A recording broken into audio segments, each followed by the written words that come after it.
जाता है कि घी अवश्य व्यक्ति खाए। पुराने समय के लोग कहते थे जो आज घी का सेवन नहीं करता वह अगले जन्म में गनेल की योनि को प्राप्त होता है। तो आज घी का सेवन अवश्य करें। कल 18 अगस्त अमुक्ताभरण सप्तमी का पूजन और श्री कृष्ण जन्माष्टमी का व्रत स्मार्त लोगों का, अर्थात जो गृहस्थी हैं वह कल श्री कृष्ण जन्माष्टमी का व्रत करेंगे। 19 अगस्त को दुर्वाष्टमी और जन्माष्टमी जो वैष्णव संप्रदाय से हैं वह परसों अर्थात 19 तारीख को इस व्रत को करेंगे। तो आज जिस विषय को लेकर आप सबके सम्मुख उपस्थित हो रहा हूँ वह है अमुक्ताभरण सप्तमी और दुर्वाष्टमी का व्रत। ये 2 दिन का व्रत होता है जिसमें महिलाएं इस व्रत को करती हैं। कुमाऊनी अंचल के अंतर्गत इसको सातों आठों के नाम से जाना जाता है। इस व्रत को सातों और आठों कहा जाता है, जो भाद्रपद मास की सप्तमी और अष्टमी को मनाया जाता है। कभी कभी यह व्रत भाद्रपद शुक्ल पक्ष में भी पड़ता है, कभी कभी भाद्रपद कृष्ण पक्ष में भी पड़ता है, जिसको हम सब सातों आठों के नाम से जानते हैं। तो देखिए, सातों आठों में महिलाएं माता गौरा और महेश्वर का पूजन करती हैं, अर्थात भगवान शिव का पूजन किया जाता है।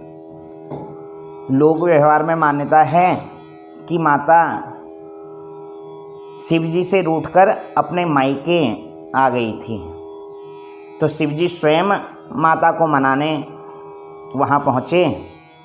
तो जब शिव जी आए तो लोगों ने बड़े हर्षोल्लास से उनका स्वागत किया। सप्तमी के दिन माता का पूजन, अष्टमी के दिन शिव का पूजन किया और उसके बाद उनकी विदाई की कि अब आप माता अपने मायके अपने ससुराल को जाइए, भगवान भोलेनाथ के साथ अपने ससुराल को जाइए। तो बड़े हर्षोल्लास के साथ माताएं बहनें इस सातों आठों के व्रत को मनाती हैं। महिलाएं माताएं वन से घास फूस कुसा आदि से माता गौरा और महेश्वर के विग्रह को बनाती हैं, सुंदर वस्त्रों से उनको आच्छादित करती हैं और उसमें ही उनका पूजन किया जाता है। और इससे पूर्व देखिए, पंचमी के दिन बिरुड़ों को भिगाया जाता है और उनका भोग भगवानों को लगाया जाता है। सप्तमी के दिन बिरुड़े धोए जाते हैं, अष्टमी के दिन उनका भोग भगवान को लगता है। तो बिरुड़ा पंचमी के रूप में 5 या 7 अनाज को भिगाकर रखा जाता है। सप्तमी के दिन कहीं नदी, तालाब, कुएं जहाँ जैसी व्यवस्था है अथवा मंदिर में ले जाकर उन सब बिरुड़ों को धोया जाता है, उन अनाजों को धोया जाता है। अष्टमी के दिन फिर उनको भगवान को अर्पित किया जाता है और उसके पश्चात उन बिरुड़ों को बड़े बुजुर्ग सबके सर पर रखकर आशीर्वाद रूप में उसको ग्रहण करते हैं और उसके बाद उस अनाज को पकाकर प्रसाद के रूप में खाया भी जाता है। तो अपना विशेष महत्व है इस सातों और आठों का। सामान्य परंपरा तो मैंने आपको बताई कि माता गौरा शिव से रूठकर अपने मायके आ गई थी। इस उपलक्ष्य में इस व्रत को मनाया जाता है, इस व्रत को किया जाता है। गौरा महेश्वर का पूजन किया जाता है। उनके पीछे पीछे भगवान शिव भी माता को मनाने वहाँ पहुँचे, तो माता मानी और उसके पश्चात उनको विदा किया गया। पुनः अपने ससुराल को माता गौरा गई। तो यह सातों और आठों का व्रत कुमाऊनी अंचल में बड़े धूमधाम से मनाया जाता है। महिलाएं झोड़ा चांचरी गाकर भगवान और माता को प्रसन्न करती हैं। आपसी संवाद इन झोड़ा और चांचरी में ही आशीर्वादात्मक गानों को गाया जाता है, जो यह संदेश देते हैं कि हमारे जीवन में ऐसे हर्षोल्लास के पर्व दिन प्रतिदिन आते रहें, हम ऐसे हर्षोल्लास के पर्व मनाते रहें, भगवान का पूजन हम सब करते रहें। तो देखिए, प्रकृति संदेश का भी यह पर्व हमें संदेश देता है। प्रकृति पूजन का यह पर्व है। अनाज को भिगाकर भगवान को अर्पित किया जाता है। जो भी अनाज इस समय लगाया जाता है उसका भोग पहले परमात्मा को अर्पित किया जाए। यह संदेश, यह व्रत हम सबको देता है। और कल ही स्मार्त अर्थात गृहस्थी लोग जन्माष्टमी के व्रत को करेंगे तो कल जन्माष्टमी का व्रत किया जाएगा।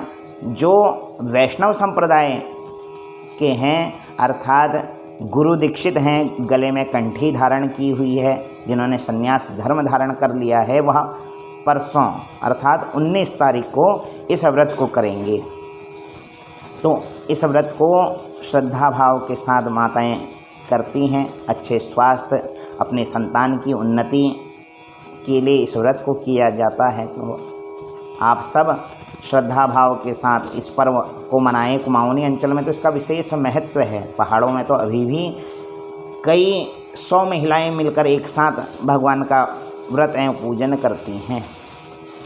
मंदिरों में, कहीं किसी घर में, कहीं शिवालय में, देवालय में मिलकर सब महिलाएं इसका पूजन करती हैं। तो हम सब इस व्रत पूजन को श्रद्धा भाव के साथ मनाएं। इस अनुष्ठान को प्रकृति संदेश के रूप में हम सब लेते हैं। प्रकृति का संरक्षण करें।